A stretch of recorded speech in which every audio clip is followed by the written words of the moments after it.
welcome to the Harris-Elmore and Genoa Libraries podcast bonus episode with Nathan Wright. And we have a few other guests, but most importantly, Nathan Wright, welcome. Thank you.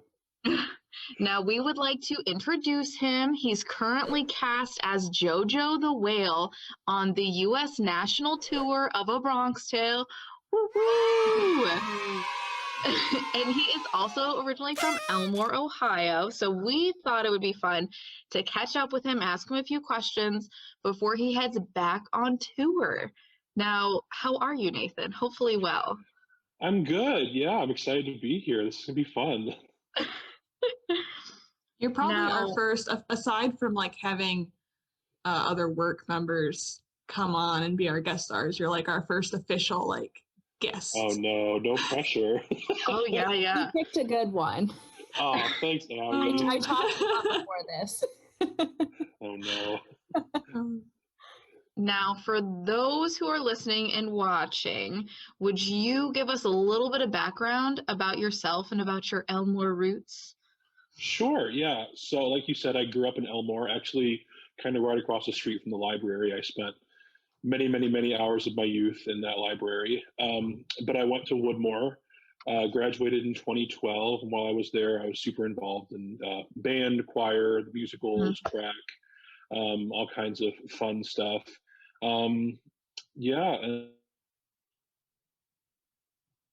Started music education, ended up switching to musical theater, and then I moved to New York. But Elmore always has been and always will be home. Aw, that was a good year to graduate. 2012, woo-hoo. Woo-hoo. I too did band. Which instrument did you play? I was tuba. Trombone, brass. Come on, low. Gotta love some low brass. I was baritone. I'm part of this group too.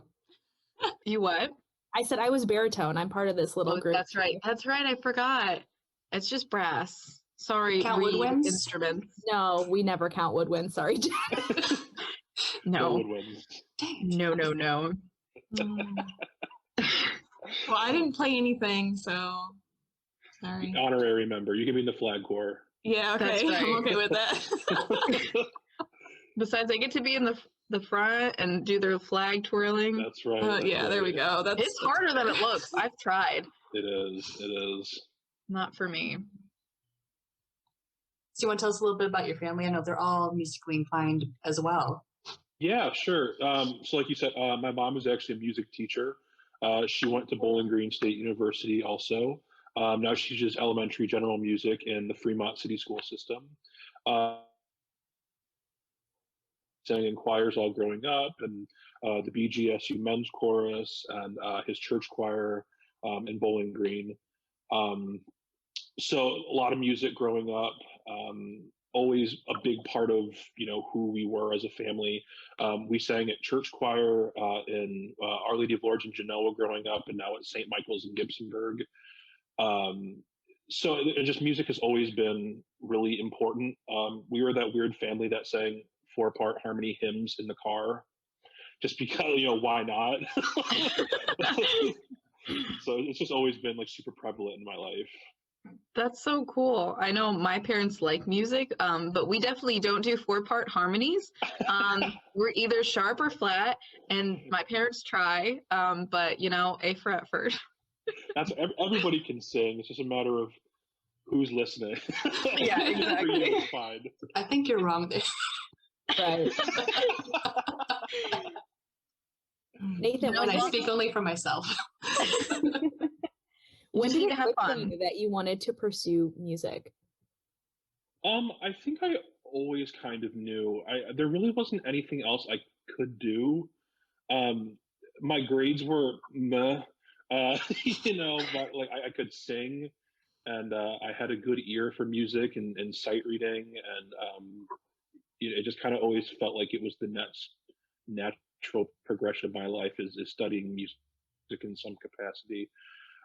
So it really wasn't a choice. I think when it came time, like my senior year, to start auditioning for music colleges, there really wasn't a conversation about that's what I was going to study, because we kind of knew I was going to end up studying music somewhere. So I don't know if there ever really was like a defining moment. It was just always kind of there. Wow. I give you props for, did you play in college your instrument at all? In college, what I didn't understand how much time you dedicate to your studies. I was like, yeah, I'll be in band, fun. Because I was a voice major, so I was also in 2 choirs, taking private voice lessons and all the stuff that the band, and it was a lot. So I only ended up doing it for 1 semester, but I do playing my tuba very much, and I've actually have started looking into when I go back to New York when all this is over, looking into like community bands and stuff, trying to get playing again. But fingers crossed, one day. I love it. I give you props. Cool. Oh, speaking of Bowling Thank Green, you. so to give everyone kind Oh, of a no. background, Nathan and I went in high school together, and we've been friends for quite a long time. But I just know that you have met Kristen Chenoweth when she came to Bowling Green. So Wow. can you, talk about maybe that Wow. some other notable people that you've met throughout your career. Sure, yeah. So, like you said, Kristen Chenoweth, she was coming to Stranahan, I think 2015, 16, somewhere in there. She was doing a concert with the Toledo Symphony. And one of the girls in our program, musical theater program at BG, had seen her in concert down in Columbus. And she had students from one of the musical theater programs singing backup for her back there. So she emailed somebody in her camp and said, hey, you're coming to our area. We'd love to sing backup for you. We'd be more than willing to audition. Is this even a possibility? So they replied back and said, yes, we'd love to have you. So we auditioned and I got picked. So I got to sing backup for Kristen Chenoweth with the Toledo Symphony. And it was unbelievable. She was the nicest person I've ever met in my life. She was horribly sick I think she has really bad vertigo. So she's backstage like, oh, I'm going to fall over. I'm so dizzy. And then she went on stage and was just flawless, unbelievable. Like the epitome of a performer. Like I don't have enough nice things to say about her. She was amazing. Absolutely amazing. But then other people that I've gotten to work with, because of A Bronx Tale, it's based on Chaz Palminteri's life story. So I've met him several times and gotten to hang out with him and work with him. But then also the music for that show was written by Alan Menken, who did all of the Disney music. So, Aladdin, Little Mermaid, Beauty and the Beast, like all the big Disney Renaissance movies. So I got to like hang out with him and talk about, he was like, that's what we're hoping will be the next show we bring to Broadway is which I don't know if I'm supposed to tell you that. Don't tell anybody. This is public, yeah. We need to edit that out. Sign my NDA. No, but just bleep it out, Nathan. Right. It was one of those things where like he's somebody I looked up to, like literally. So like you'd maybe not know his name if you're not super into like music and composers and stuff, but you definitely know his work. And just can you like stand there and have a conversation with him was like don't cry, don't pass out. Like he was the coolest guy, super nice, super down to earth. I'm totally jelly. Yeah, it was. That's awesome. It was unbelievable. It was unbelievable. Yeah. Yeah. Super fun. I love when they're so down to earth too. I think it just makes it way more memorable, and you're just like, wow, I could be like that and still keep like a level head and be nice to people and not let it go to your head. Well, and I don't think that I'll ever be at an Alan Menken level. That's not really something that I see in the cards for me necessarily. But knowing that they can be that successful and still have like a normal balance, I think is really refreshing. And there's always that old adage, like, don't meet your heroes. So when you do meet them and they're like the best, it's just a really cool thing. I love it. That's awesome. Yeah. I think that's pretty much it, probably for like household-y night type names I've gotten to work with, but it's been That's fun. so cool. I know I haven't met anybody like that, so I'm like, what? I'll struck every time. Yeah, you have more famous people than I have. Nobody? Well, I guess I know you. You're famous, right? There you go. Oh yeah, that's a. You can come to the Met Gala with me next year. Well, I met And I know Rob the mayor Schneider of one Elmore, time. so it's like pretty much. did you really? Yeah, he had a comedy gig in Toledo at the Funny Bone, and so we talked to him after the show, and like you can tell. I mean, he's short, okay, like in the movies and things, but when you come up to him, he's literally like a child. So Aw. Wait, he was so gracious and so nice and everything, and it was lovely. who was Oh, that, I Jen? love that. Rob Schneider. Oh, nice. Hmm. He's funny. He was. I'll jump in on that. I think my favorite like story to tell is when I met Robert Nepper at the coffee shop where I used to work. That was fun. amazing. I was literally I don't know who that shaking, and is. I asked him for a like picture, and he took my phone. He's like, "I'll take it." I'm like, "See, I'm the only one nervous here meeting someone famous." Who is Robert Nepper? So he was in Heroes and Prison Break. Oh.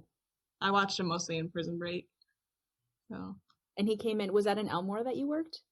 yeah. So at the brew, that's now Christie's Corner. His dad is from Fremont, so he grew up in Fremont and went to school with Joanne. He went to school with her daughter, I think, in Fremont. So What a small world. right, yeah. So he used to come up every time he'd come visit his dad. They would come to the coffee shop. I still think my favorite story of meeting people, which I didn't actually meet him, it was really Jen who met him. We went to go see Les Mis at the State Theater before everything hit for COVID. Mhm. And Jen's like, let's go to the back door and like see if anybody comes out that we know. And so Sarah and I are talking, and all of a sudden I turn around and Jen's like, can you take a picture of us? I look up and I can't even remember his real name. What's his real name, Jen? Josh It's Josh Grosso. Grosso. Yeah, and I was like, oh my God, I know him. I know you. that dude. And like I took the picture and off he went. It was the weirdest thing. No, It's okay. I'm- I terrified him, I'm pretty sure, because I was like, hey, Josh. And he's like, do I know you? he had his head down, like he just wanted to go get something to eat. Don't you You still should wish show the people your photo. every year? Oh, no. It was a gem. publicly Theater is just embarrass me. amazing. Show the people watching. I'm proud of that picture because I'm the one that framed it for you. I took it. You did, but I gave it to her as a present and like a picture. It's true. Oh, cute. Aw. And he just was like, okay. He was so nice. And I was He was like, so chill about it. You were, Yeah. I think you were panicking a little bit because Yeah, she asked you yeah. to take the picture. yeah. Like, this is like important to her. If I mess it up, I'm in trouble. Oh my gosh. Do you ever have people come up to you and just you feel like they're creepers or something like that? Would they like say something to you after a show? That's how I felt when I did it to him. Not really creepers. I think you understand that there's like a unspoken social contract where they just paid $75 to $100 to see your show. So if they want a picture and like you're not sick or you're not in a hurry, like it's kind of like the least you can do. I always feel like I mean I always felt kind of cool when people ask for a picture. It's still kind of new to me, so I was always like, of course you can have a picture. Like, that's awesome. You want my picture? But I love yeah, it. I never felt like it was a creeper move. I feel like when I went with Jen and Kim last year to see you in Detroit during when you guys were touring over there, and I did not have a pen in my purse because I wanted to ask you to sign my playbill, but I'm like, I can't ask you to sign something and be like, I don't have a pen. They actually Sign it they in your usually gave blood. us they usually gave us permanent markers when because Detroit was a little different because there wasn't like a traditional stage door because our hotel was connected to the venue. Right. But usually when we went out the stage door to other venues, they'd give us permanent markers if there was people lined up. So next time you should just go bank on the idea that they probably do have a marker for you to use. Okay, I will remember that. That's a good tip. Insider knowledge. So you keep mentioning stage doors and stuff. So what was like your first musical theater job after you graduated? The first one after technically I never graduated, but different story for different day. But my first big job was A Bronx Tale after I left.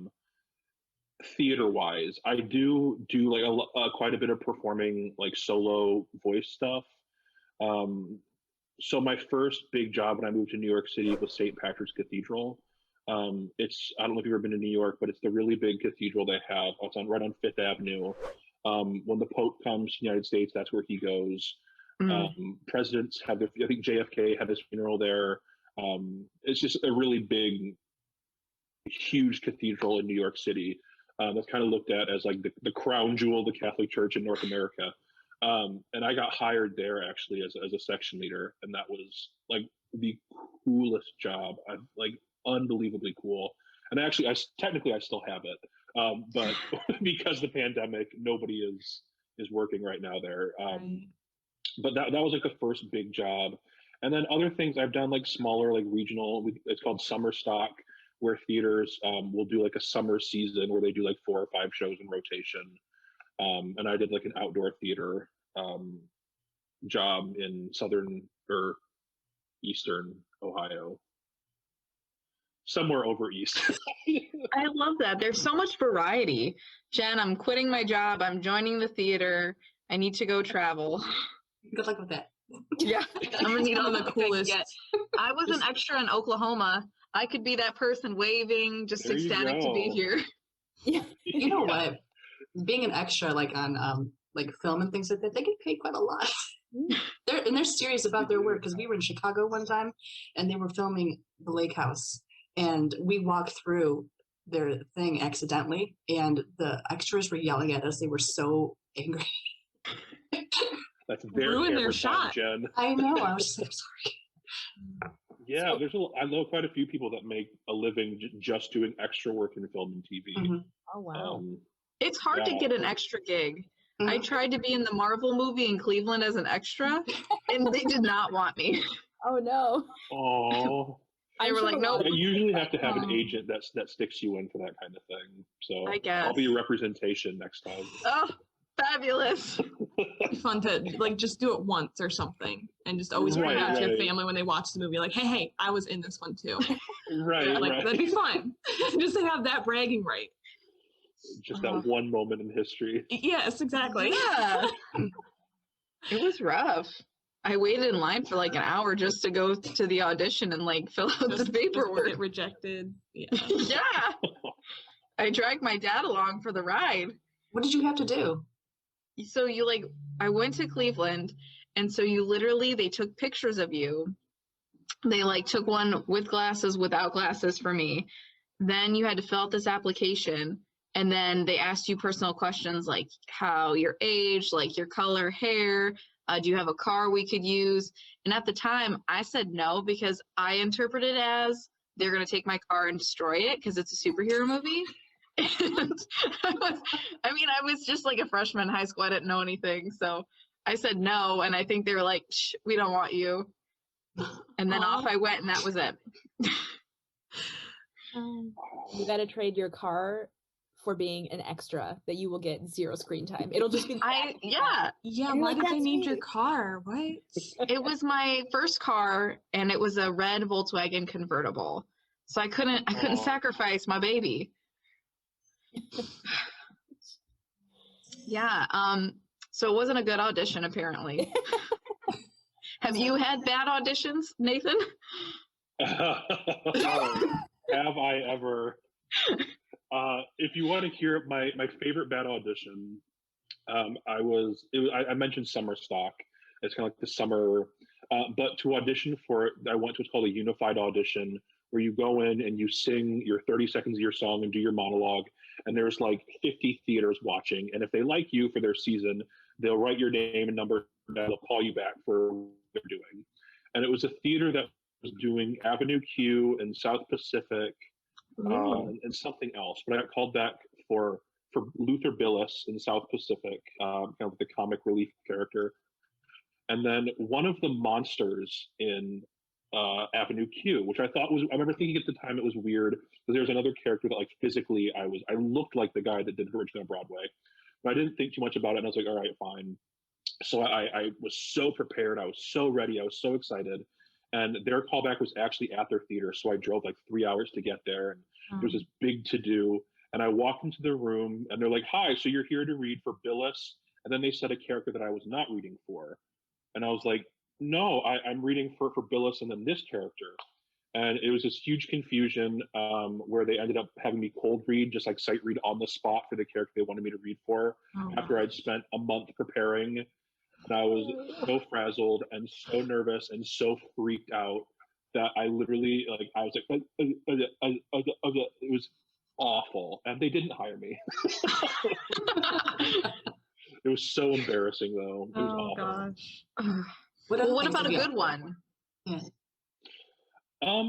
It's hard to having a good audition is weird because they usually don't give you any feedback in the room. So you can usually feel in your bones. I've done this enough now. If an audition goes well, I feel good. I know it went well, but it doesn't always matter, unfortunately, because if you're not exactly what they're looking for, you're kind of out of luck. So I could walk in there and give the audition of a lifetime, but because I am too tall, or I weigh too much, or my hair isn't the right color, they say thank you next. So it's kind of this weird. I know you guys are talking about mental health this episode, so it's this weird mind game that you have to accept, and it's hard. It was way too stressful. I don't like stress in that aspect, and I don't like waiting, I guess. I'm a very impatient person, so waiting for someone to call me back, it would just be in the back of my head the whole time. Not knowing would stress me out terribly.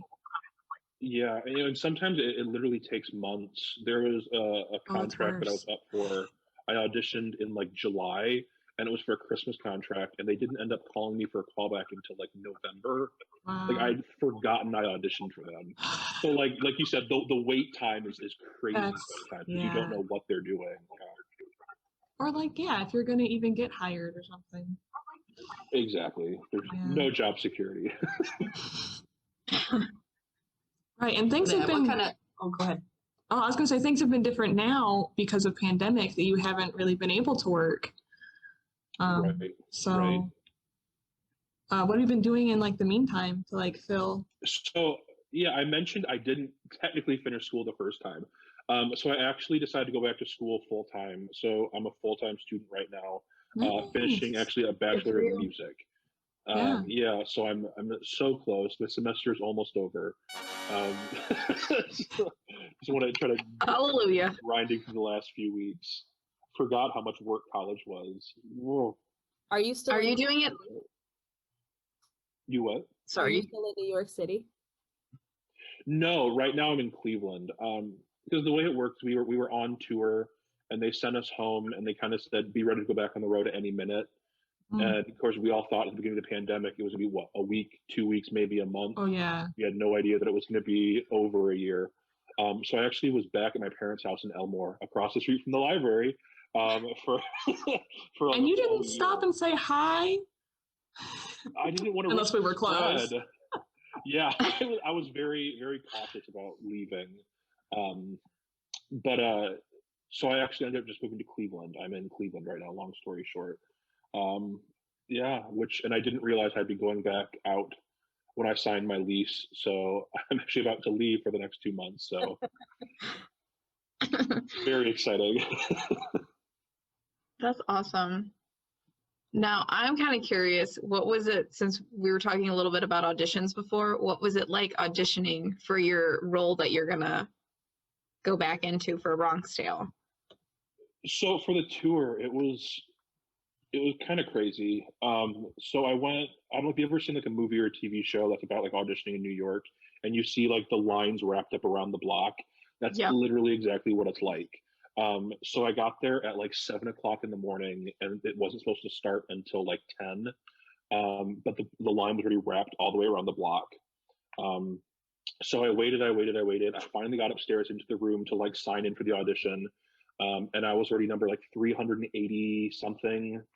Oh my God. And it started at 10. I didn't end up getting seen until 4 o'clock in the afternoon. But I got seen, and they wanted a comedic song from the 50s that showed off what you wanted to show for your character. And you get 10 measures to sing. So I went in with Mooning from Greece. I don't know if you're familiar. It's from the stage show. It's about mooning. So I went in with that, and they said, "Thank you, have a great day." And about 2 weeks later, I got the email saying they wanted to see me for a callback. And then I had like 4 or 5 more callbacks. It started in like February, and I ended up getting the offer in like June, July, somewhere in there. So I was auditioning for a lot of months. And then I went into the final callback, the last callback I went into. I was learning the dance call for the show, and the door opens, and in walks Sergio Trujillo, who had just won the Tony Award for Best Choreography for Ain't Too Proud, because he choreographed this show.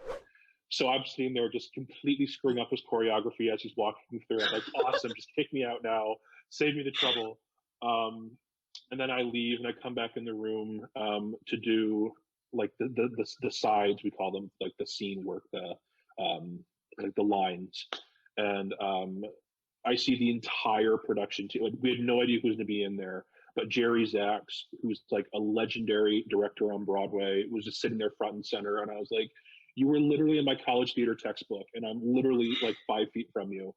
And Ron Hill, who did all the orchestrations for Jersey Boys, is what he's famous for, was behind the piano.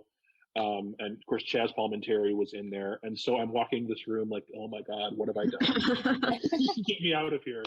But it went well. And then like 2 or 3 days later, I got the offer. So it took about 5 months, 6 months before I finally got from day one to the offer. That's crazy. Does it normally take that long? Yeah. Usually it might take a little longer, a little less time, depending on the project. But I think because Chaz is so invested in it's his story and he wants to tell it right, he really wanted to put us through the ringer to make sure that we were the right people for the right roles, for the it's just so important to him that it was done right. Absolutely. So it may be not as strenuous always, but it always takes several months from day one to get the role for a job this size, like a tour or a Broadway show usually. Yeah. That's bananas. What did you do for a job in between, like when you're in between auditions? Yeah, so when I first moved to New York, I was actually working for a company called National Debt Relief, where they do like third-party debt relief. So they call, you call into them with your debt, and they'd call like the company that you owe the debt to, like Discover or like a hospital or something, and they try to settle your debt for a smaller percentage. So that slowly killed my soul for like 4 or 5 months. Did not love that. And then they actually ended up laying off my entire department. So I ended up getting hired of all places at the Metropolitan Opera, which was awesome. I was doing like office work there. So not performing, which would have been cool, but like walking down the hall and seeing like famous opera singers just like eating in the cafeteria. that was pretty cool. So those are the 2 main jobs I had. Oh, and St. Patrick's Cathedral also. I sang there a few times a week. So those are the jobs that I had in New York, the in-betweens. That's crazy. That's cool though. I guess, I don't know. I just kind of envisioned like, I don't know. I guess like it's not what I thought it was going to be. I feel like it's way more in depth than like what we see. Like we just see the product of you guys is like years worth of hard work and months of practice, and yeah, we just get to enjoy like that bit. Right. Yeah. Yeah, it's I'm sorry. I was just gonna say, when you're on the road, like you're not never sleeping in your own bed, and you're constantly with people. Right. It's very strenuous. You're using your voice, your body, your muscles, all of that. So I can't even imagine doing that. Yeah, you don't understand exhaustion until you finish a 2-show day in like Nebraska, and it's 11 o'clock at night and no food is open, and all you have is like the hotel bar that closes in 5 minutes that may or may not have like bar food, and like it's like the weirdest. Like you can't prepare for it, and it's oftentimes kind of lonely. Like you have the tour company becomes your family. Like you spend every minute of every day with these people, and you do form bonds and relationships that you're going to have like literally for the rest of your life. But you miss your friends, you miss your family, and yeah, you can FaceTime and phone call, Yeah. but it's not the same, and it can be mentally tough. Back to mental health. It can be like really mentally hard not to have like your people with you for a year at a time. So yeah, it's not for the faint of heart. No. I'm sure there's some fun stuff about it. Maybe like getting to travel places. Is that at least a Yeah. I was pro? literally going to ask the It's same definitely question. not gloom and doom. Like, do you get to see much of where you're touring? You probably don't have time. Yeah. So it depends on the city. I made it sound like it was like all like terrible and sad, but I swear it's not. It was so much fun. It was like the best experience of my life. There's just that aspect of it. But yeah, so it depended on the city and how long we were there for. Like you guys came and saw us in Detroit. We were there for almost 2 weeks, I think. So when we're there for places for that long, we only have the show in the evening typically, so we can go out and explore the city. I know in Detroit, we all went to the Motown Museum, which was fun, and a few other places. But yeah, we do get to go out and do fun things. And actually, the last thing that we did before the shutdown, we got free tickets to go to Disneyland because we were in Los Angeles. So the last thing we all did before we got sent home was Disney World or Disneyland. That's so awesome. Yeah. Have you been to Disney it was a lot World? of fun stuff. Yeah, me and Abby went together. How does it And compare? it's still standing. Yeah, barely. We were. I think you were. It was with marching band. They just kind of opened the doors to tour bus and were like, "Have fun!" And we'd run into the park and unchaperoned. It was a great time. I love that trip. I think every high school band needs to take that trip. We took it my senior year, loved it. Best thing ever. I think our band director would say otherwise, but it was a lot of fun. And I actually don't think we Poor went Mr. together Emerine. because you went as a freshman, didn't you? Were you not on that trip with me? I don't think so. I think I I went thought as I went as a sophomore. So we were not on the Disney trip together. I just lied to you. I thought we were on that trip together. Oh, Oh man. well, we took many other bus rides together. Yes, We did. made up for That's it. funny. I will say though, being like my sister went in her senior year, I got to be a chaperone.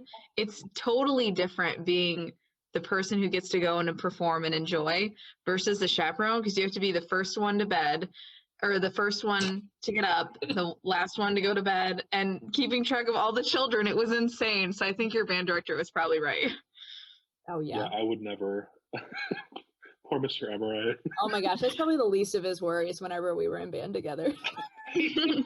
At least he had people helping him out. Right. The volunteers to keep us No, straight. I would say that is like single-handedly the best experience of I mean, I can speak for myself, my high school, but I know you thoroughly enjoyed band too. It was so I fun. love band. Yeah. I love band. I miss it sometimes. I'm like, oh, where are those Were you in hooligans? Genoa's band? I grew up in Port Clinton, Oh, okay. so we're proud of the I probably Redskins. met at a high school or at the football game. Yeah, like seniors, were they at the games? It's so trippy thinking about like how like close we are, but we don't even realize. Mhm. Right. Well, I'm sitting here thinking of all the kids that I knew that went to Port Clinton. I'm like, I bet we have like so many mutual. Another day. Another day. Can you tell us a little more about your castmates? Were any of them newbies too, or were they have a little more experience? Did you learn from them? Yeah, so for the most part, pretty much everybody studied theater in college. The one glaring exception, in the best possible way, because he turned out to be phenomenal, was Nick Fradiani, winner of American Idol. He didn't go to theater school, but he adapted so incredibly fast and was so on board and so game with everything, and is like the nicest, most humble, down to earth person I think I've ever met. He's great. But other than him, I think most of us have gone to theater school and had worked like regionally or summer stock, things like that. But it was a really young cast. A lot of people had either just left college. I think one girl ended up missing her graduation because we were in rehearsals. Worth it. 100% worth it. Yeah. But I think other than that, everybody had gone to school for theater and had kind of been around for a while.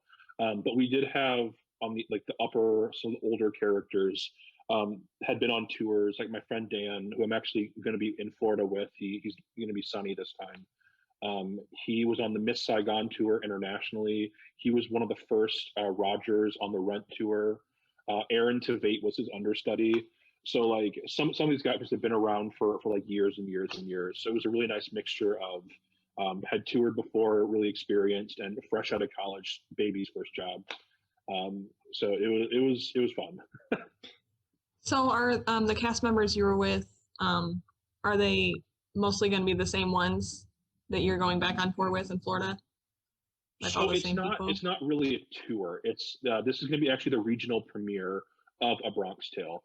Okay. So the company that we're going to work for does send out tours, but this is actually going to be like a home base show for them for 2 months, like in residency.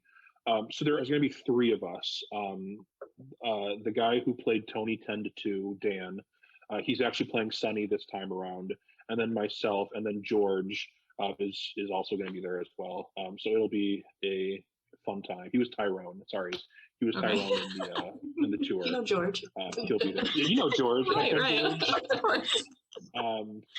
So yeah, there'll be three of us if they're going to come back. So it'll be a happy reunion. That's cool. I think it'd be easier, honestly, going in with at least one person you know.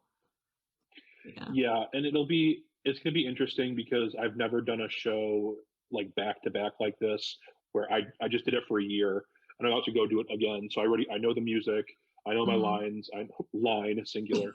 So it's going to be a weird adjustment process there because the rehearsal period is probably going to be kind of easy for me. But it's going to be exciting to see other people learn it and fall in love with it like I did. So that'll be fun. I love it. I'm so like excited. Like it makes like meeting you and talking to you gets me excited, and I'm like, oh my gosh, now I want to go see it, and then I can be like, oh my god, I know him. Like I've talked to him. Like, Aw, she's You can come. I leave fangirling for over Florida you. in like 4 days. You can come with me. I need a vacation. Carry on persons. Yeah. Yes. Better write it. I make great food. I can make whatever you need. I can have your snack ready at the end of the day. Like, Oh yeah, I you can need get a it done. personal assistant. You can do this. done. I don't know if I'm quite the level where I can afford a personal assistant, but She's hopefully in free. the future I'll look you. she's Yeah, just doing it for free, I'll pay. funsies. Yeah. I'm just there for the ride. Perfect. And the beach. Yeah. When you guys do your shows and everything, has there been any times when some kind of weird mishaps that happen, anything funny happen on stage, or So something- yeah, good stories, show stories. For the most part, things have gone pretty smoothly for me throughout all the shows I've done. Again, there's one glaring exception. It's so bad. It ended up being our last show that we did on the tour before the shutdown in Los Angeles. You guys saw the show, so you know the main set piece was the stoop. And in the opening number, I have that amazing dance break where I kind of ran down stage and I did my dance. And then I kind of circled back around the back of the stage, and the real dancers had their dance break.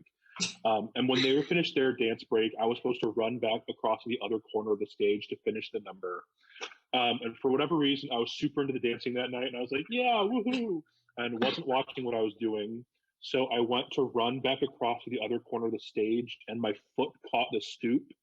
And I like literally was airborne, flew over the stoop and smashed into the floor.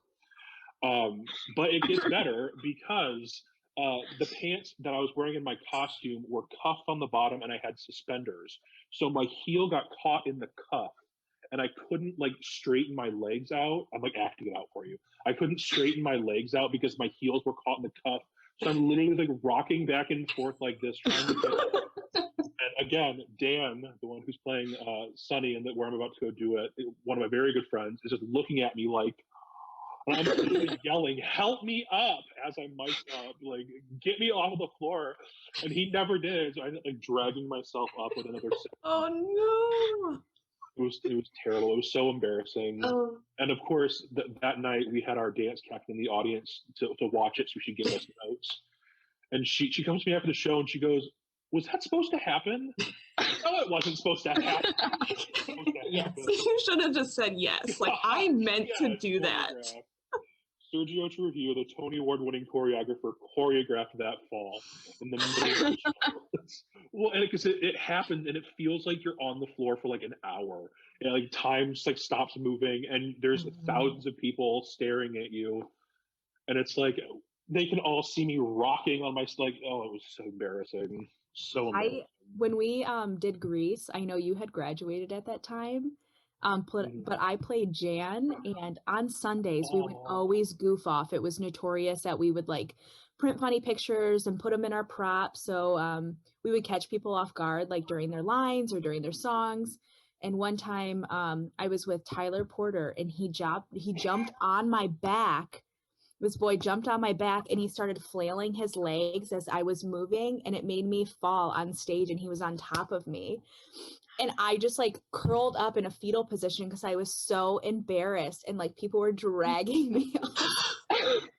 So not the same thing, not thousands of people watching. It was, like, very embarrassing, and it was just terrible. And our director, Mary, was not happy at all. Like, no more. And we were like, okay. I hated that tradition. Made me so mad. I mean, we'd spent months trying to get this show going in high school, and then people would screw around the Sunday, and I was like, "You will not do this. Yeah. You will do the show correctly." Gosh. Good times. Now, were you the type of like in high school participants that actually had speaking/singing roles? Because I never was. I started off as a techie and then slowly weaned my way in as an extra. Yeah, I think so. My freshman year was Bye Bye Birdie, and I was the mayor of Sweet Apple, Ohio. So I had like a speech that I gave when Conrad Birdie comes to the town. And then my sophomore year, I was the lead. We did Back to the '80s, the totally awesome musical. Fun. With all, yeah, it was super. It was all '80s pop music. Mhm. So that was super fun. And then my junior year, we did Happy Days, and I was Richie Cunningham. So like a secondary, I think Fonzie was the lead in that show, but I was like a secondary supporting. And then actually my senior year, I didn't do Woodmore's show. I went to Fremont Community Theater because they were doing The Secret Garden, which is my all-time favorite musical. Like I could do that show every day for the rest of my life and be perfectly happy. And I ended up doing that show there, and I was Dickon, the garden boy. So yeah. It just I makes did me well. like, I did well there's for so many myself in high musicals that I don't know or haven't seen or haven't had the opportunity to see, but it's like, I want to see so many more and like go and support theater and be able to go to shows and stuff. So I'm really hoping It's that. hard because especially in like the Elmore region or Northwest Ohio, we have the Stranahan where shows come through. Mhm. But like it's usually like Wicked, Lion King, Phantom, and like rotation seems to kind of be their shtick. So it's Yeah. hard because when you can't easily go to New York and see like the new Right. latest greatest. So I always felt that way too. But now we have YouTube. Yes, exactly. I love it that like there's stuff on Disney Plus and Netflix that I can watch too. Like I was literally watching Shrek the Musical the other day because I love that one so Gem. much. Gem. I thought I would despise that one, but it was so good. It's so good. It's so fun. It's so fun. The music is so good. Oh yeah. Yeah, they made it. Like when it first came out, my mom's like, nuh-uh. And now she loves it. We watch it all the time. I So love great the about it. soundtrack. But I mean, now I do that with Hamilton. I'm watching Hamilton like weekly still, even since it came out on Disney Plus. I just love it so much. I was so obsessed with Phantom of the Opera in high school that I asked my parents for a keyboard. And like, mind you, I did not know how. I did not know how to play the piano. I got the Phantom of the Opera piano book, and it was like, "In dreams she came to me," and I would like Yeah. play it all day. I would watch the movie constantly. I would play the songs. I'd have to look up that's so tutorials. Obsessed. That was one where like I love watching the movie and my mom hates that one. So anytime I turn it on, she'd just be like, ugh. Because she hates, I don't know if she just hates the opera of it. Or it's if Gerard she's Butler. just walking by, she's not sitting and listening to it or watching it. So just listening to it bothers her. No, But I so love good. it. It's See, if so you're gonna good. watch fandom, you have to watch the 25th anniversary concert with Sierra Yes, Boggess yes, and that's the Ramin one. Karimloo. I hate the movie with Emmy Rossum. Emmy Ross. I can't. No, yes, I so can't. good. It is art. But she's supposed to be like this up and coming amazing opera singer, and she sounds like a 12-year-old. I'm like, this is not the story. I don't have a Broadway ear, okay, so I find Oh it. No, what was the one that they God. put on YouTube? The show must go on, because that one It was the had Sierra 25th Boggess. anniversary. That was okay. So I did see that one. yeah. I don't think you That's can okay. rewatch it on there, but it is really good. I did really enjoy that one too. I have a feeling Sierra and Nathan are going to be very good at this game we're playing. That's debatable. Yeah, I'm nervous. Because I If it- enjoy my musicals, but I definitely am not well versed in what they're called or the songs. So Right. Do I get points if I just put have down? if I have to name the show it's from, I'll be okay. But I have to give the actual name of the song, like terrible. I'm so bad at like the name of the Yeah. song. Yeah, I'm the Yeah. same. I'll The give name of you the the song name will of be the a bonus musical. point. Okay, perfect. Not required. But yeah. did you study? Did you study? Because I didn't study. Did anybody study? I told you I was watching Shrek the Musical last night. You didn't put any Shrek the Musical ones in there, did you? No, gosh, there's hundreds of musicals. Okay, guys, so if there's stuff that you don't, You're gonna be that's biased, not on there, Jen. I don't can feel bad, feel it. because basically, it was like this. This is how I chose things. If it was on my phone already, okay, and if I could find it real easily on iTunes, like as an excerpt, which was not a ton, kind of thing. If there's at Ready. least one from Phantom of the Opera, I'll get it. That's it. Wicked and Les Mis. All I Oh know. my gosh. I want Those to are ask the only something though. ones Too. you You know? were talking about YouTube. Do you ever like look for yourself on YouTube, Nathan? Oh, good Do I look for question. myself on YouTube? Never. Never, ever, ever, ever. I'm actually really conscious about what I put out into the world video wise. I don't think there's anything of me singing on YouTube. That's a lot. That's a lie. Yeah, there is some things I looked. Is there really? Yeah, Oh no. I don't they're YouTube not myself. bad. I don't search. They're not bad. They're not bad. In fact, one of them, you were on the that tribute for Nick Cordillero.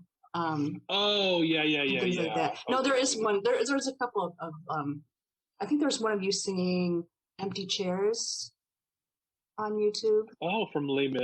Uh-huh. Yeah, that's Bring a, him home. oof. You sing that one. And I'll bring him home. I did that one for the yeah, there it concert was. in I think Maumee. those two I've seen. Ooh, But then- I I'll hope I'm text not you the like link. 16. Oh, thanks, Abby. You're welcome. But that tribute was Wow. so cool, and there were so many people involved. How did you get involved with that? So we got an email from. I can't remember who the email was. It was somebody that had worked on A Bronx Tale, the Broadway production, and had said, Nick had passed away. It was all over the news, so we all knew. And they wanted to do a tribute to him, and they wanted to use the song from A Bronx Tale, one of the great ones. So because we had been in the tour production of it, they just asked us, because I think a few people have met him and like know who he is, but we didn't actually work with him. But we knew it was gonna be like a big, awesome tribute to him that we wanted to be a part of. Because even though we hadn't worked with him directly, when you originate a role in like a show, like on a Broadway show, a lot of what you do is then put into the script or put into the show. So indirectly, we were kind of doing things that he created and originated, and so we definitely wanted to be a part of it. So we got the email and asked us to make the videos. We had no idea who all was going to be in it. We had no idea that it was going to be on Good Morning America. We just knew that it was something that they wanted to give his wife and his son as kind of like a thank you for what you gave us. So when it came out for his tribute, and we saw like Audra McDonald, just all these huge, amazing people that were in it, and Jesse Mueller was in it, and I'm forgetting people, but it was It was a a really ton. It cool was moment. awesome. Yeah, really special. For those people that are listening and don't know who Nick is, he was the original Sonny in A Bronx Tale on Broadway, and Yeah. he was one of the first like famous people that died from COVID. Yeah, and he was really sick for a long time. I think he was one of the first people famous that was diagnosed. I think that was kind of like the big turning point, was he was a celebrity that had it. So it's real. We promise it's real. Like, people are getting it. And he was young. He was in a coma. He was 40, 41, 42, I want to somewhere in there. And he had a brand new newborn baby that had just been born, and it was so unbelievably sad. Yeah, big loss. Yeah. Should we ask him a couple of questions about the about mental health? Even though we're actually moving our mental health segments into a different podcast because we want to focus completely to you. So, no, I mean, still we could even just talking about like having lost people to COVID and how hard that was. I mean, it shut down all of the arts workers and everything, and anybody, like when it first started, everybody was out of work for at least a month or so. My sister owns a little store here in town, and without help from some anonymous people, she probably would have had to close her doors. I mean, being an independent like store owner, a lot of people had to close their doors. So it was rough on a lot of people. And I mean, how many theaters are even reopening right now and doing stuff? They're just now stepping back into it after a year. So a lot of theaters have closed permanently, like regional theaters that can't afford to stay open. But yeah, so when the shutdown first happened and we kind of thought we'd be back on tour any day now, we all talked every day, and then we got the word that it was closed, and then kind of communication starts kind of going away as we kind of get sucked into our own bubbles. It was a really difficult kind of pill to swallow because, like I said, it was a really young cast. A lot of us, this was our first, I don't want to say big break, but it was our first big show. We weren't going to do it again. Was awful. But at the same time, trying to balance that with, we have it so much better than so many people. Most of us went back home to our parents who were able to support us and keep us in their homes. And, we weren't the frontline workers. We weren't, the custodial staffs or the nurses or the policemen or the people like that who had to go out there and be in it every day. So it was that weird juxtaposition of trying to feel sorry for yourself, but also knowing that it could be so much worse, and it is so much worse for so many people. And there's a lot of guilt that I think went along with that, and you definitely want to be back performing as soon as you can. But knowing that it's not safe, and knowing that people are literally dying, thousands of people are dying every single day. It was hard. It was really, really hard. Do you have fears that things will still be very sparse, like in the future, opportunities for you, maybe restrictions on letting people into the theaters and things like that? Yeah, I'm lots of fears like that, actually. Because as we're slowly starting to open things up, and where I'm going to be performing for the next 2 months, it's a huge dinner theater, so they've been able to remove tables and kind of structure as like an eat-in restaurant, so you can still have people coming in and eat in. But my fear is, like, for something like a national tour, some of the theaters we were playing seated like 6,000 people. Once we're open and able to have people in the theater again, are they going to want to come and sit 6,000 people shoulder to shoulder in a theater watching a show? Is that something that is going to be an option for people? And you start to wonder, is this kind of the end of commercial theaters we know it? As they've been talking about opening up Broadway again. Governor Cuomo just announces his reopening plan for Broadway and how he wants to get that back up and running. But again, tourism is pretty much dead right now in New York. So even if we get it up and running, are there going to be people to come see the shows? These shows are so expensive to keep open and to run. And it's not just the actors. You have hundreds of people backstage or creating costumes, or child wranglers if there's kids in the show, and all kinds of people that you don't see that rely on the theater for their livelihood. And if people aren't able to come and buy tickets to support the theater industry, what's going to happen? So definitely lots of fears that I have about moving forward. I'm hoping things will be back to a semi-normal place soon. But it's so hard to tell. Yeah. Even before the pandemic, was there times when it took a mental toll or even a physical toll because you're doing like a show every day, sometimes 2 shows a day, like 8-show weeks or something like that? How did you take care of yourself mentally and physically too, like taking care of your voice and your body? Yeah, so physically, I stretch before every show. I try to get, because I wasn't dancing a ton in the show, but I was dancing enough that if I didn't physically prepare myself, I would be in like pain after the show. And a lot of the dancing that I did was really pounding. I ended up getting pretty bad shin splints like halfway through the tour. But one of the really nice things that they provided for us was we had physical therapy. At least once a month, they'd fly out a physical therapist to wherever we were on the road, and we'd work with them. Do like massaging and stretching us out, and all kinds of physical therapy type exercises to get us back to where we need to be. Especially some of the dancers in the show were doing some crazy stuff like every day, twice a day. So that was kind of what we did physically. Mentally, like I mentioned, it's tough being away from your people and your family and your friends and all of that for so long. But mentally, for me, what I always found was working was every once in a while I just took a day just for myself, where I would stay in my hotel room, I would turn on Netflix, I would just chill, nobody talk to me, just to like rejuvenate your battery to kind of get yourself back into things.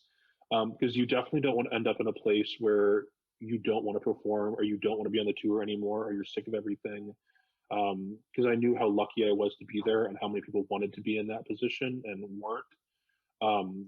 So I definitely wanted to keep myself in a place where I was thankful and grateful and not a crazy person that was awful to be around. So what are you watching right now on Netflix? So I've actually, it's on Hulu. It's kind of my actual go-to is Hulu. I've been watching old seasons of Survivor. Weirdly That's what enough. I'm watching right now. So I'm on season 23.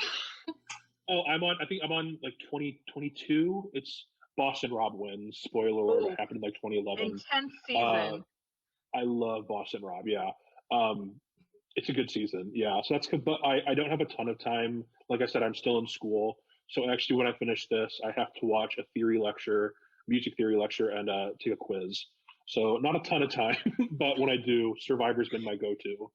Do any of your classmates realize that you are a Broadway star? You. I'm not a Broadway star. I'm a participant. I don't think so. I don't really bring it up. I try to. I don't know. It feels like when I bring it up myself, it feels weird and kind of show offish, or I don't know. I always feel kind of icky being like, well, I know Alan Menken. Yeah, I would kind of feel weird. And you should say it to your professors, like by the way. Yeah, just so you know. I could teach this class. Right. Your words. No, I'm just kidding. No, I'm just kidding. No, I don't think they know. I don't think they really care. It's an online program that also has like a campus university. It's based out of North Dakota. So a lot of the people that are doing the online program that I'm in are also like full-time parents or have full-time jobs or all kinds of things. So I don't think they have enough time to care. Honestly, I don't think they have enough time in their lives to care about me. So well, I love taking school online. It's so nice. It's so nice. Just kind of like make my own schedule. Absolutely. Especially when you're working full time. That's what I did for graduate school. Best decision I ever made. Oh, Yeah. wow. Yeah. Well, it's like I can't sleep, so I'll just watch a lecture. That's exactly it. On my own. Why not? Nathan, have you been able to explore the new city of Cleveland since moving there? A little bit, not a ton, because I'm still trying to stay quarantined and do all that. But I actually live right across the street. Like I can see the lake from my front door. So Edgewater Park, where they have like the script Cleveland sign people always take pictures with, is literally like a 2-minute walk from my front door. So I've been going to that park quite a bit and just kind of watching the water and hanging out. But I've been trying not to go, like I said, too many places, especially now that I'm about to go leave and do a job. They really want us to stay quarantined for about 10 days before we fly out. So it's been a few days since I've left my apartment. It's been a little stir crazy, but it's good. Especially with the weather getting nice. It's been, I've been like clawing at my windows. All my windows are open. The sun's shining in, and I'm like, oh, let me go.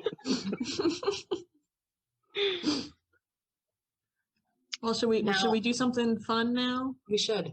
We should play I a think game. so. I think. Yay. Now, this is for everyone listening and watching.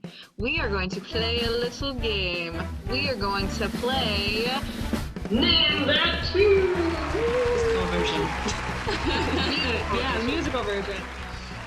We'll take a few seconds to say thanks, Jen, for making this game for us. Hopefully, there's some good songs in here, though, because I'm not confident it's a wide variety, but we're going to make it the best situation we can.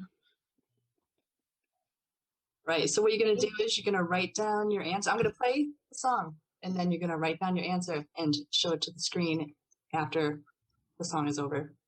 But we're naming the song those a musical. It's a musical. So I'll give you a point. Yeah. So mainly you just have to tell me, what's the name of the musical from that the song's playing. But if you know the song too, bonus. Oh, I feel better about that. 'Cause I probably won't know the name of the song. For those listening and watching at home, definitely keep track of your score if you want to. Let us know how you did. I'm so curious to see how many listen to musicals and are like with the game we're playing. Mm-hmm. And it's an odd number. It was like 17. So There will be a winner. Why is my... I'm excited, Jen. I'm excited to see what you picked. are you guys ready? Okay. Are you ready? Yeah. All right. Here's your first one. Hopefully it will play.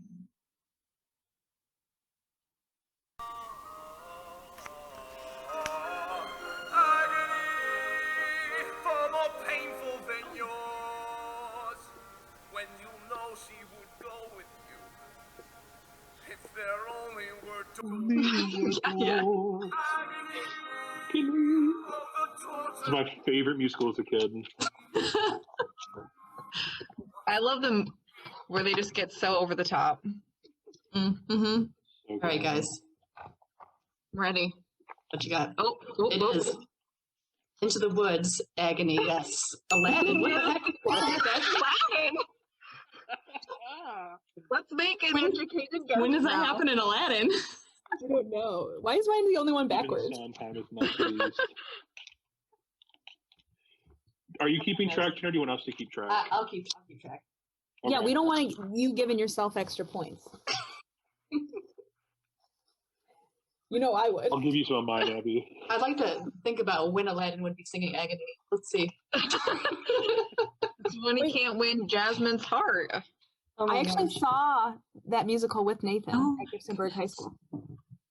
Was it good? I haven't Into seen the that Woods. before. Yeah. But obviously, I thought you meant Aladdin. Yeah, Sorry. I was like, really? And I was like, when did we see Aladdin? But no, No. yeah, one of my best friends from high school was in it. No. All right. I've only ever seen the movie version. Yeah. I'm lame. You guys ready for your second tune? Okay. All right. You can't stop the motion of the ocean or the sun in the sky. You can wander if you wanna, but I'll never ask why. If you try to hold me down, I'm gonna spit in your eye and say, you can't stop the beat.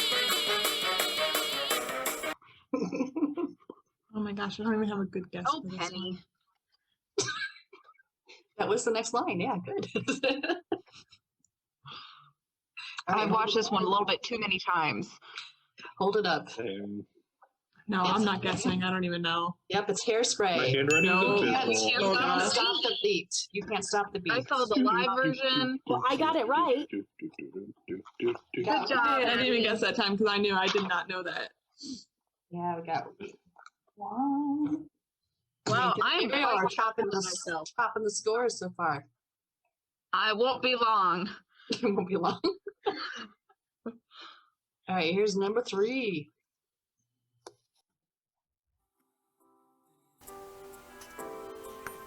Want to vanish inside your kiss. Every day I love you more. Listen to my heart, can you hear it sing? Telling me to give you everything. Seasons may change, winter to spring. But I love you till the end. I feel I know whose voice it is, and that's why I have my guess.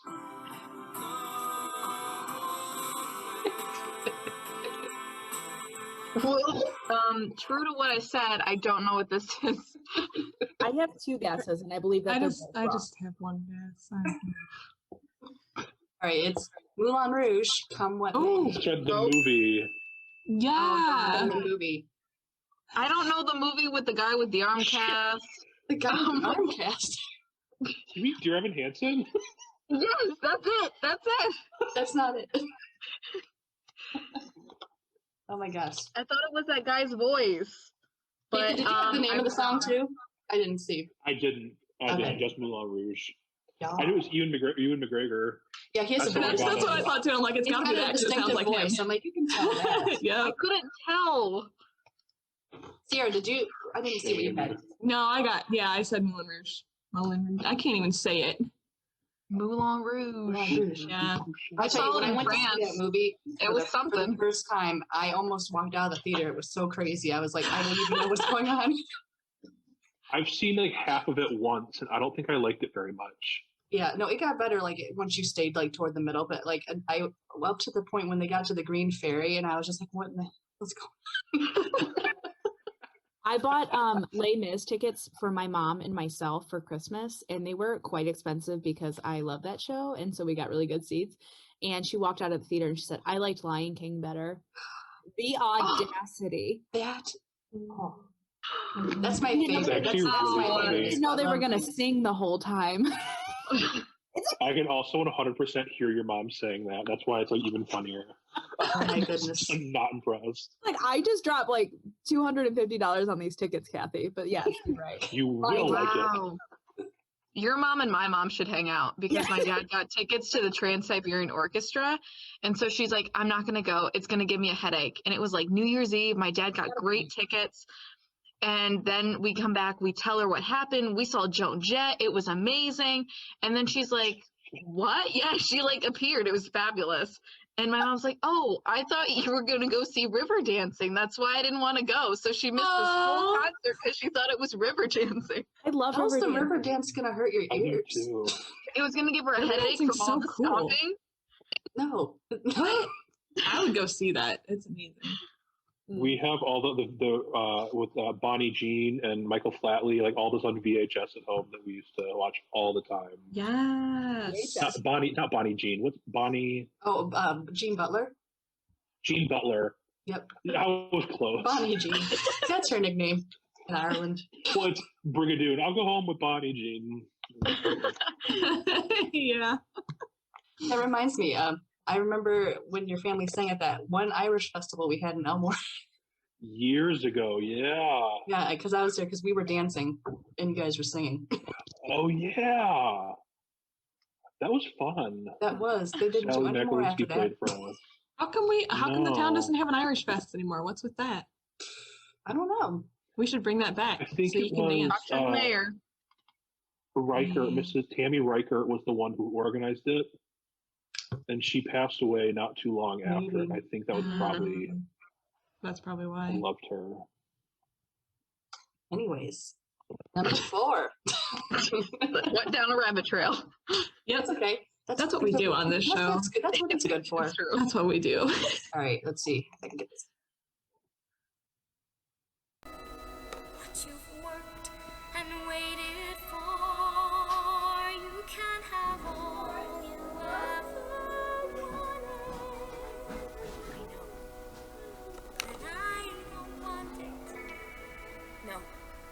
And she does it. Like that TikTok. I don't want it.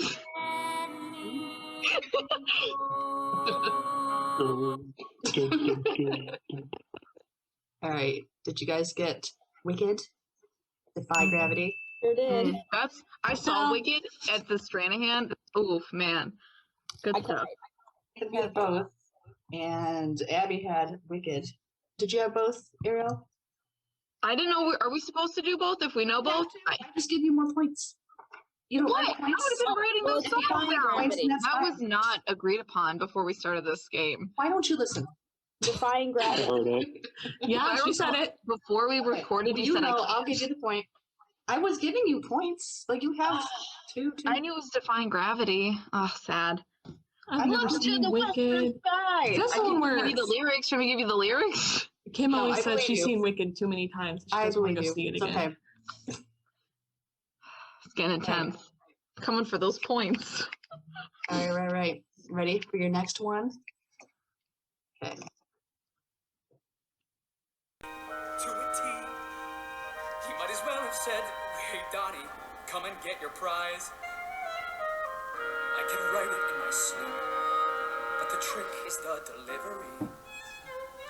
And the difference that I have is I was there, made it through. Now my number one priority is to put a band together that did too.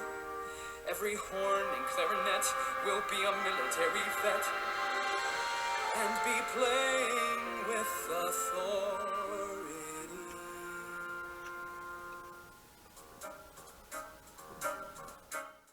All right, guys. I feel I'm like the most guessing. uneducated person. I'm not even gonna guess. That sounds like a really good You should- show, but I don't know what that is. It came through Stranahan. It's Bandstand, and it's Ah. Donnie Nowitzki is the song, No. The music, man. Fiddler on the Roof. and that That's was the what threw great. me off was you speaking about. That was the great. Corey Cott, Casey Cott, what's his name? Corey Cott. Casey's the one on Riverdale. And I've Laura never seen Osnes. Bandstand. Yeah. Was Corey caught I in haven't either. Newsies? Yeah, he was the replacement for. Okay, 'cause I'm like, I Jamie know Jordan. him. I know that. Oh, He this just sounded is good. familiar. Yeah, but that's my favorite song in Bandstand. I guess I should I don't listen think to I've ever more. listened to that album. Yeah. I know I should just listen to the albums of musicals if I can't go see them because I don't know There, so many. there's good stuff. There's a lot. I've never seen like Dear Evan Hansen, but I was listening to like the soundtrack, and I was like, this is fantastic. I want to see Yeah. this. I read I was the book surprised I for like I've it. never School of Rock. cried. That was a pretty solid.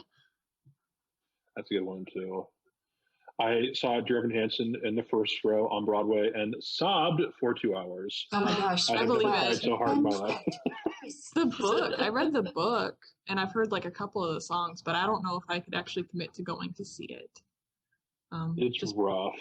just When he because of sings that. words fail at the end. Oh my gosh. The words fail, and he's like admitting to everything. Yeah. Oh, I couldn't do it. I would not do the same way. I would just sit there and cry the whole time. I could drink Nobody got some anything on that one, right? No. Oh. I feel stumped bad. y'all. All right, this one might be hard to hear because I took it from my phone.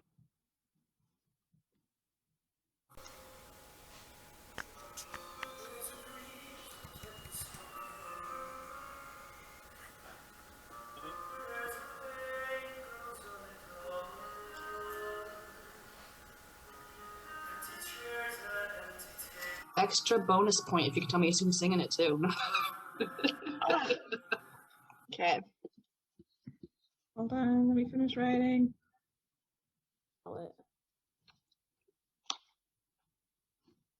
Okay. All right. You ready for mine? Les Mis, Empty Chairs at Empty Tables, sung by this dude right here. Yeah. Your homeboy. Look, I got it. Yeah. It says your home. homeboy. I couldn't remember his last name. Who's the character who sings it? Marius. Oh, Marius. Marius. Yes. Marius. Team Pont Marius. Nancy. Marius. I got both of them too. I know you can't really read it because it's backwards. It's not. Oh, for me it is. Are you sure you're just not dyslexic? I'm not It's sure about okay. that, but it's backwards for me. I had to change my camera angle before we It's started in Greek.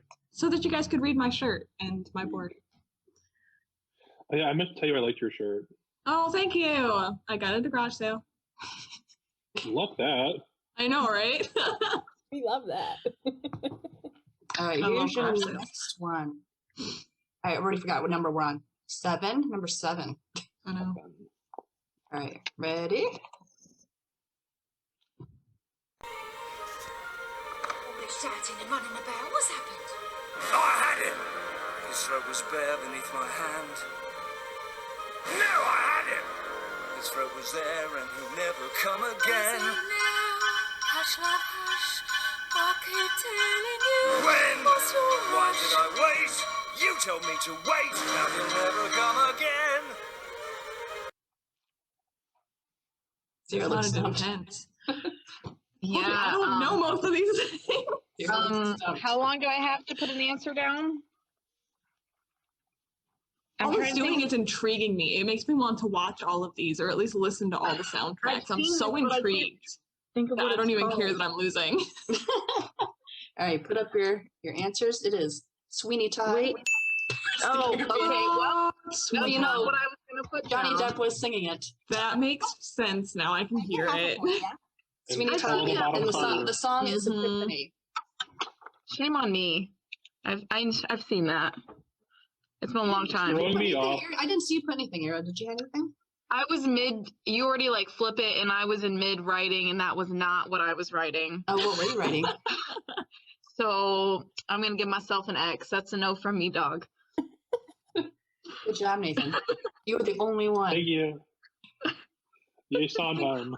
I That's feel the like we all best. knew that he was going to be Yeah, one of this I was game. trying to come out strong, but You had to know I had to put I Johnny will Depp in there say- somewhere. No, See, I that's knew the you thing is probably it's throwing would, me but off. I didn't watch Sweeney Todd. I did it at a I've never friend's seen the birthday movie party. version. You've never seen I the wish I movie? would have seen the theater version. I listened to the theater soundtrack, and it's so different because of the way that it's that they sing it. Because obviously one's for theater, and they tone it down and make it like it's a different cadence for the movie. You know. Yeah, it's much darker. Mhm. There is a DVD version with Angela Lansbury and Len Carew of the original Broadway cast. I've heard her. If She's you ever great. want to watch, Angela she's Lansbury. great. I love her. Great. I love it. She is great. Love She her. is. She's awesome. She's a cool lady. She's Mrs. Potts in Beauty and the Beast. I don't know. She is. I love her. You know it's who it cool is, because- Abigail. No, I don't. Well, what, you don't know? It was cool No. because she didn't want to sing the song, Pale as Old as Time. And they're like, we'll record it, but if you really don't want to do it, we'll get someone else to do it. So she reluctantly sang it, and then they didn't tell her, and they put that version in the movie. Could you imagine like being her and you're like, what the heck, guys? This is not what we agreed upon. Yeah, she And, like, didn't want to do everybody it, but loves that it's song so now. good. I mean, it's iconic. Everybody So knows good. her voice singing that song. Are you Except guys for ready Abby. for your next song? Yeah, sure. Yeah. I'm How ready about to more not enthu- write anything How about a down. little more enthusiasm? All right. All right. Woo! A warlord who shoots people in the face. What's so scary about that?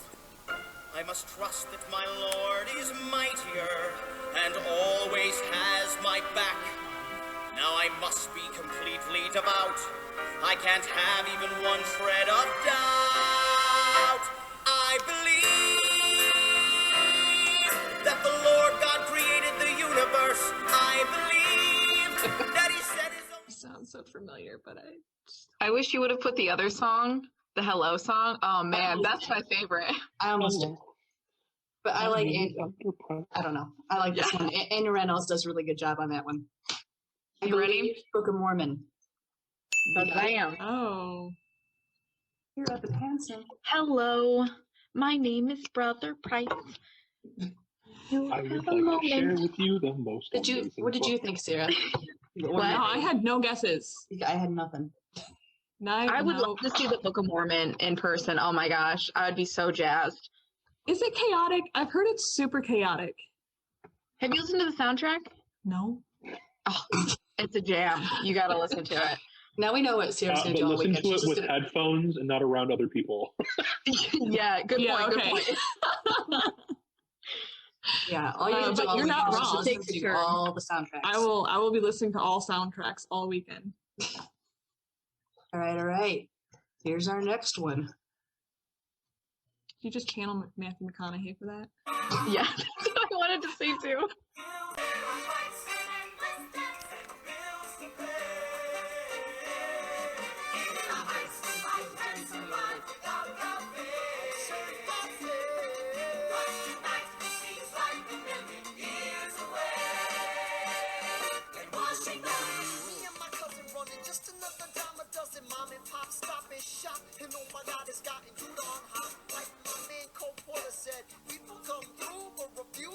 Okay, I would just like to apologize before we reveal our answers. I'm so sorry, Nathan, if mine's wrong. Please don't think poorly of me. And I'm ready. We're making it into a movie. It's coming out this summer. It's Oh, I in can't the wait to go see Heights. it. In Yeah, the Heights. this is one I actually know. In the song. No! Washington I don't Heights. In the Heights, yeah, in the Heights. It Oh, literally thank says you, it. Abby. It says it in the song, and it's the name of the I song, can't and hear it's the the name. song. I thought it was Rent, but then I had an epiphany and I remembered it was in the Heights. I mean, Lynn's voice kind of gave it away a little bit too. You're just like, oh, Lynn. Or maybe that's See, just me. I don't know. I think In the Heights is better than Hamilton. Like, don't come for me. I think it's better than Hamilton. I would like come the- for you, but I haven't seen it, so I can't really argue. I just love Hamilton. I'd love to It's see very In the like Heights. Spanish flair with like the good trumpets and Love that. the music is just so fun. It's good. Yeah. The dancing is great in it too. Just all the salsa and hip hop is awesome. I believe it. I believe it's really great. Isn't this his first musical? Or That was his first. That was his yeah, first one. Yeah. Yeah, for music. He didn't write the book on that one, but he did the music and lyrics.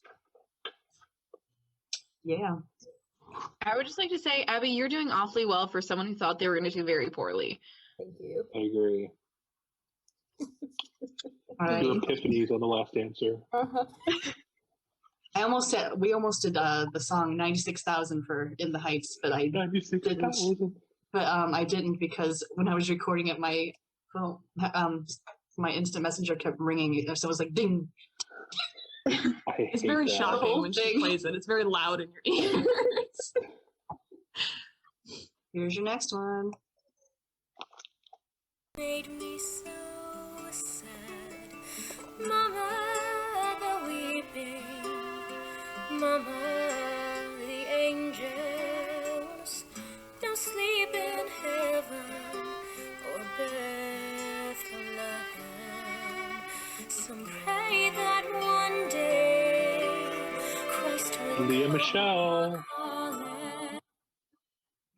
Oh.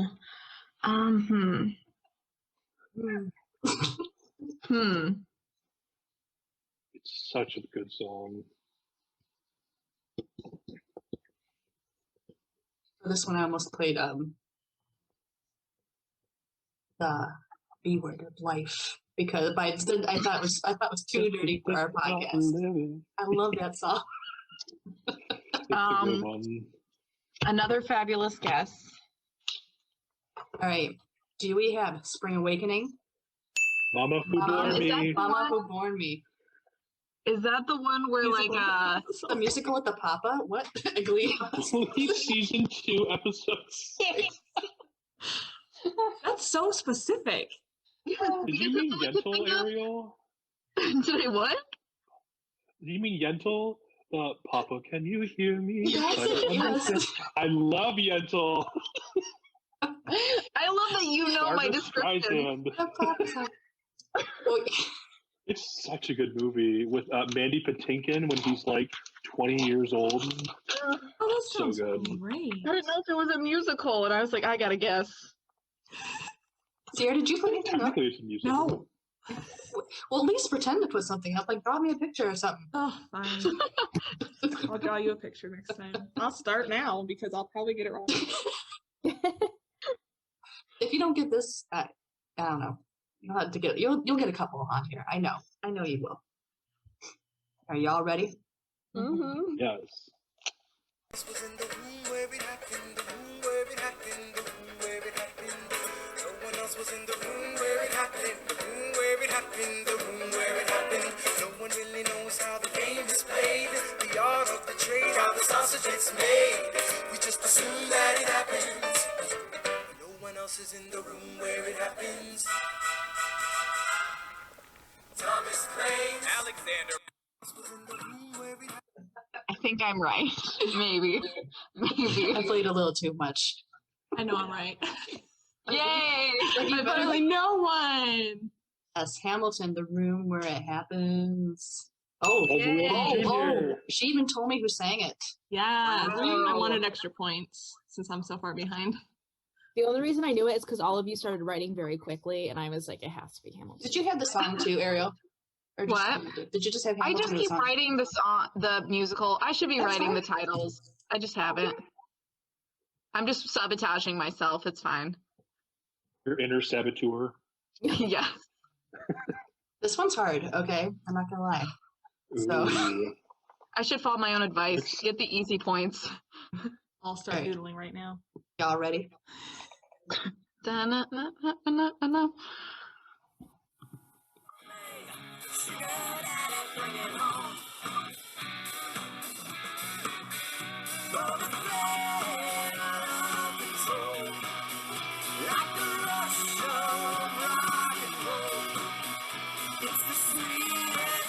I don't know what this song is called. Is it? All right. Don't fail me now. All right. It's Oh. Big and the Angry Inch, and it's Oh. Sugar Is it Daddy. Brio? Ariel, Sugar that's not Daddy. bad. That's what I thought. Oh, Dog. Big dog. Rock of Ages, that's a good guess though. darn It it. is a good guess. I was going for the rhythm and all those lyrics shenanigans. Neil Patrick Harris. That was Neil Patrick Harris, yes. It was. Wow. Good ear. Look at you. Lena, only know it Lena because that's Hall? what Is he that her wrote. name? I didn't know it by his voice. Oh my gosh. All right, we're gonna go a little old school for this next one. Hey. Come on, Golden Age. Drive them high-stepping strutters, nosy folks will peek through the shutters, and their eyes will pop. The wheels are yellow, the upholstery's brown, the dashboard's genuine leather.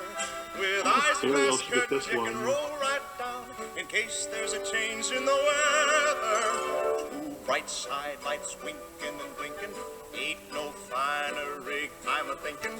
You can keep your rig. I remember the guy who sang this in high school, and every now and then I'm like, I wonder where that guy's at. Because he was like, he lived for this musical, and I was like, okay, I'm just here. It has some good songs, but the story, like especially Act 2, is real dark. Yeah. So My uh, favorite would be, can I reveal it? Because what I'm going to say is, yeah. Oklahoma, Surrey with the French on top. oh, I need to start putting the song titles. I know these. No, my favorite part was our Guys director. and He'd Dolls be is a like, good guess. At you. Oklahoma, where the wind comes sweeping down the plain. And that's all we would sing. That sounds like a terrible musical. It actually wasn't that bad, but I agree. The second half's kind of spooky. What, just tumbleweeds like rolling across the stage? I honestly don't even know what the premise is of that movie. I don't know if or the even show. I don't know what They're the out in plot line is No, for it's Oklahoma. that. like old And they're western sad people. Yeah, Sad, sad Old West. not for me. Okay, we got 4 more. All right, Gotta make a comeback. next one. Step out of the sun because you learn on the outside, always looking in. Will I ever be more than I've always been? Cause I'm tapping on the glass, waving through a window. I try to speak, but nobody can hear, so I wait around for an answer to appear while I'm watching people pass. Waving through a window. I got something. All right, it is Dear Evan Hansen waving through the window. You got it, Sierra. Yay, Yeah, I got that Abby! one. I knew Good that job, one. Sierra.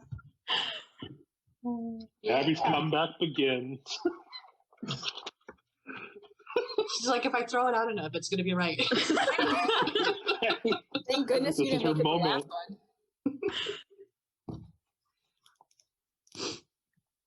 one. All right, this one. There we go. I'm trying to get a ticket to go, but those who go, they don't come back. They're going way down, Hades town, way down under the ground.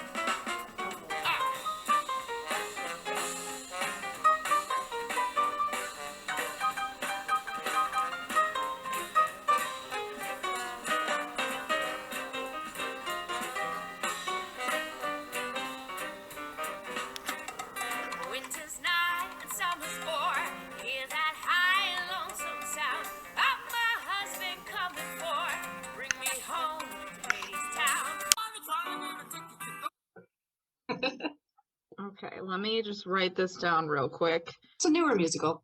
Okay, this is not what I'm writing down. Okay, I'm just gonna erase that. Do you want to do a new guess?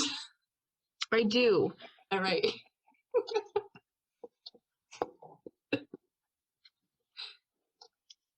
You can't say that I don't try at least. All right. Yes, Hades Town. The way You- down You Hades did not Town. put Madame Zeroni. Whoa! Something 1920s. Have you watched Madame Holes? Holes. Yes, Holes. They said they were digging Dig down. it The Great up, Stick up, Dog. Oh, up, wow. It's Dig dig it it up, dig it oh. I got 2 shovels, 2 Dig it tokens a up. can. I got no respect I got because no I'm the respect new because I'm man. the new man. Got my Got my shovel, shovel, shoes full of sand. sand. Check out my tag, my Look name. at the tag, the Caveman. name's Caveman. Oh my God. Pay to listen We to just this. did that for book group. You read Oh, great, yeah, we were just talking about Holes for your book book group. group. We did. You and all those ladies rap together. You should have saw this. No, they looked at me like I was probably a little bit insane, but it was great. Great discussion. God, that just took me all the way back. That's when I was like 10. I was like, "Yeah, Shia LaBeouf, you rap." I love Shia. Oh, So good. all right. 2 more. Are you ready? Oh man. So far, Nathan's the clear leader, but Oh, y'all have a chance. I swear. We're having a great time. Great time. All right. Here's next.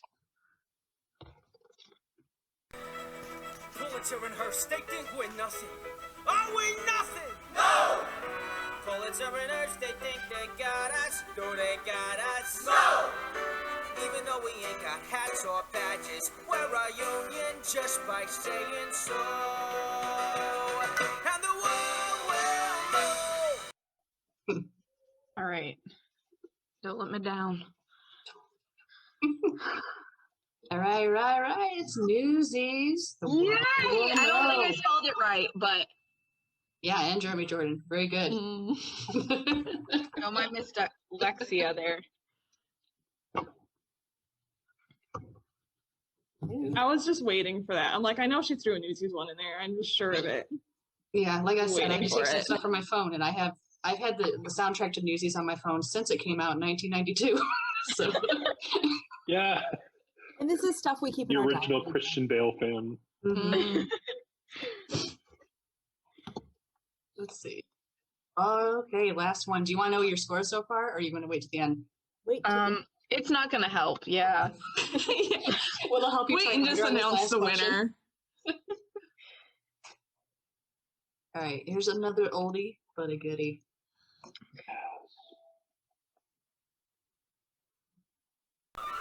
But just as I say it takes judgment, brains, and maturity to score in a buck-line game, I say that any boo can take and shove a ball in a pocket. And I call that sloth. The first big step on the road to the depths of degradation. I say first, medicinal wine from a teaspoon, then beer from a bottle. And the next thing you know, your son is playing for money in a pinchback suit. And listening to some big out-of-town Jasper hearing him tell about horse race gambling. Not a wholesome trotting race, no, but a race where they set down right on the horse. Like to see some stuck-up jockey boy setting on Dan Patch? Make your blood boil, well, I should say. Now, friends, let me tell you what I mean. You got 1, 2, 3, 4, 5, 6 pockets in a table. Pockets that mark the difference between a gentleman and a bum with a capital B, and that rhymes with P, and that stands for pool. And all week long. I also took part in this little get together, the music and the song. It's the Music Man. I You got trouble. P You Music wrote that down? Babes. Darn. Yeah.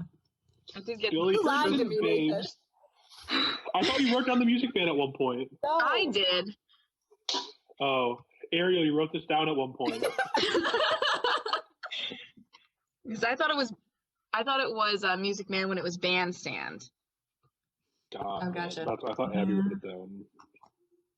Forgive me, Abby. Will our friendship ever be the same? No. Understandable. We should do this every week. This was fun, even though I didn't win. Oh, I was I'm nowhere tallying up close. the scores now. I feel like I have a lot of homework to do. Like I need to go to YouTube and download all these soundtracks and listen to everything and watch all the musicals. I do have tomorrow off, you know. So that's a good day. I definitely right. think Here's the the Book of tally, Mormon y'all. has a good one. Nathan, the clear winner at 25 points. Now we got 17 questions, so yeah. And then we have Ariel and Sierra were tied with 15. Really? Good job, Sarah. We did I'm it. surprised, actually. Abby's no slouch. She's got 9 points. 9 points. Yay! Abby. Yeah. Good job. You did it. Did I just get extra points for naming people's names? Because You I did. thought I was like You way at the did. bottom. You did. I gave you extra points if you Okay, wow. also Okay. told me who sang it. I don't know Yeah. if I made that clear, but Anyone can sing it, right? Well, yes, technically. It was just who was singing it in that clip. yeah. Ah, Wow. That was fun.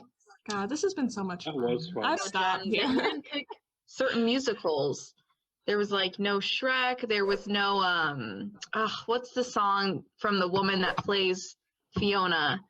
But she also has another song about the pilgrims. Cameron Diaz. No. No, probably Sutton Foster. Yeah. Yeah. Oh, not the Shrek the movie. Yeah, the musical. Wrong M. Yeah. I haven't seen her in anything else, but she was going to be in Music Man with Hugh Jackman on Broadway. Yeah, well, she and then did everything this one closed. about like the 20s, and it was like Anything landed goes. on Plymouth Rock. What if Plymouth Rock would land on would them? land on the- Yeah, that one. In olden days, a glimpse of stocking was the dot of something shocking, but no. Now, Mhm. Anything Goes. That's what it's Anything called. Goes. That's a musical. That one. Oh, okay. I was going to say, I swear I've heard that song before. There's so many guys. Mhm. I can only pick so many. Yeah.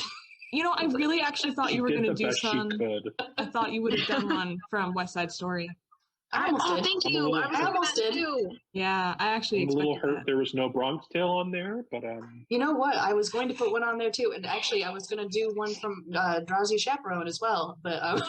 Mm. oh, did you see Drowsy Chaperone? no, but I knew you were in it. I knew you were in it. Yeah, okay. I was like, wait. Well, But we thank enjoyed you. having you on the show today. It was awesome. Yeah, thanks for Yeah. having me. Oh, that's been Everybody- so much fun. Tell would everybody just where like you're gonna one more where you're gonna be question. in April and May, and when the show ends and everything. Yeah, ooh, good question. I will be in Fort Myers, Florida at the Broadway Palm Dinner Theater. Let me look up dates because I don't know the exact dates. 1 second. Broadway Palm. I would just like to say I think we did very well with our. I know he says he's not a Broadway star, but I would consider him a Broadway star. I think we held our own. Same. I think so too. So it wasn't a complete runaway, but it was. It is April 15th through May 22nd. Great. Good plug. Yes. Thank you. So you just happen to find yourself in Fort Myers, Florida. I got friends that want me to go visit them, but Hey, they're in it's spring break. You Freeport. never know. That'd be so That's much what's kind of fun. freaking me out is all the spring breakers down there. I'm like, whoa, stay away. Yeah, it's like don't go outside. near me. Don't leave the theater. Just No, live in your yeah. spot. Right, no. Well, speaking of spring break, I will ask you one more question for those listening or watching. Do you have any advice for kids in high school that may be doing musical theater, playing instruments, anything that might be helpful you wish you may have known when you were that age?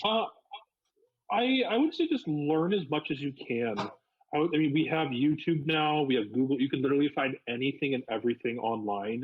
Educate yourself as much as possible, and not just with like the famous stars that you love, but find out, you know, what the people backstage do, or the composer, or the producers, and kind of learn as much as you can about the business that way. So when you get to the stage you want to be at, you're all the more knowledgeable. I think that's great, honestly. Well spoken. Yes. Thank you. Yeah, but honestly, thank you for coming out, hanging out with us for the Yeah, afternoon, of course. It was playing a fun. game. Well, with that being said, thank you for joining us on our bonus episode of the Harris-Elmore and Genoa Libraries podcast with Nathan Wright. Thanks for tuning in, and we're going to see you guys on the next episode. Bye.